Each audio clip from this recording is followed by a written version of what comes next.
अस्सलाम वालेकुम दोस्तों, साहिल ट्रिक्स में आपको खुशामदीद कहता हूँ। दोस्तों, उम्मीद करता हूँ कि आप खैर खैरियत होंगे।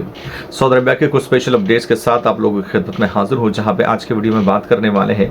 सऊदी अरबिया गवर्नमेंट ने 4 साल के लिए इकामा फ़ीस, मकतबुल अमल फ़ीस, जितने भी जुर्माने हैं वो कौन से ममालिक के लिए माफ़ किए हैं। जैसा कि आपको याद होगा कि इससे पहले मैंने आपके साथ एक वीडियो जो है वो शेयर की थी, जिसमें आपको सऊदी अरबिया गवर्नमेंट का ये डिसीजन बताया था कि सऊदी अरबिया गवर्नमेंट ने 4 साल के लिए तमाम तर फीस जो है वो माफ़ की थी, लेकिन वहाँ पे कंट्रीज़ लिस्ट जो है वो नहीं आई हुई थी। तो आज आपके साथ वो शेयर कर रहा हूँ।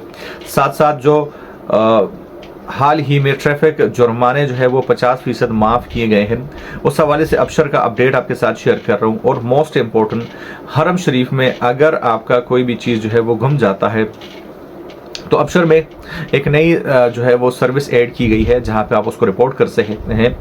साथ साथ आपको व्हाट्सअप नंबर और डायरेक्ट मोबाइल नंबर भी मिल जाएगा, जहां पे इन चीज़ों को आप रिपोर्ट कर सकते हैं। तो सबसे पहले बात करने वाले कि अगर हरम शरीफ में आपसे कोई भी चीज़ गुम जाती है तो अबशर में ये सर्विस अब ऐड हो गई है। आपने जाना है अबशर के पोर्टल में और आपने वहाँ पे सेलेक्ट करना है इलेक्ट्रॉनिक सर्विसेज, और उसके बाद जो है वो इलेक्ट्रॉनिक मैसेजिंग और ट्रांजैक्शन सिस्टम को आपने सेलेक्ट करना है। और उसके बाद आपने सेलेक्ट करना है security force of the grand mask. उसके बाद आपने जो है वो अपना जो डिटेल्स है, तमाम तर डिटेल्स आपके क्या गुम गया, तमाम तर डिटेल्स वो आपने शेयर करने हैं और इसको आपने जो है सबमिट करना है। लेकिन मोस्ट इंपॉर्टेंट, इससे भी ज़्यादा इंपॉर्टेंट क्या है, आपको जो है व्हाट्सअप का नंबर जो है मिल जाता है 0504321147। इस पे व्हाट्सअप करके आप जो है वो अपना कंप्लेंट जो है वो दे सकते हैं। साथ साथ आपको एक फिक्स नंबर भी मिलेगा 0125751204। ये नंबर भी आपको मिल जाएगा, तो अगर आप जो है वो इन पे कॉल कर सकते हैं।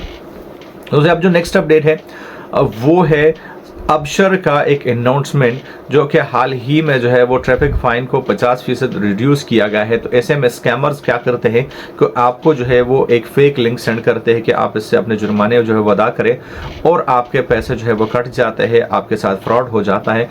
तो मैं आपको रिकमेंड करता हूँ, सऊदी अरबिया आपको रिकमेंड करता है कि जो पेमेंट है वो आप ऑफिशियली बैंकिंग चैनल से करें, सदात के जरिए, या ईफा का जो पोर्टल है उसके जरिए करें। और दोस्तों, यहाँ पे जो क्लैरिफिकेशन भी आपके साथ शेयर कर रहा हूँ, सऊदी अरबिया गवर्नमेंट का जो अपडेट आया हुआ था कि 4 साल के लिए जो है वो मकतबुल अमल फीस, इकामा फीस, जुर्माने, जितने भी जो है वो चीज़ें होंगे वो माफ़ होंगे। और इसमें सिर्फ ये बताया गया था कि हमसाया ममालिक के लिए ये चीज़ जो है वो हुआ है। जो मैंने लिस्ट चेक की तो उसमें सिर्फ और सिर्फ यमन की बात हो रही है, क्योंकि जो सऊदी अरबिया के हमसाया ममालिक है, बाकी लोग तो उसमें बिल्कुल परफेक्ट है, जो कि दुबई वगैरह है। सिर्फ और सिर्फ यमन के लोग जो है वो डिस्प्लेस्ड हैं। तो वो जो अनाउंसमेंट था वो सिर्फ और सिर्फ यमन के लिए है। उसमें उम्मीद करता हूँ कि पाकिस्तान, इंडिया, बांग्लादेश के लिए भी ऐसा कोई अनाउंसमेंट बहुत जल्द आए, और अगर आएगा तो आपको इसी चैनल पर मिल जाएगा। मिलता हूँ आपसे एक नए वीडियो के साथ, तब तक ले दीजिए इजाज़त। अल्लाह हाफ़िज़।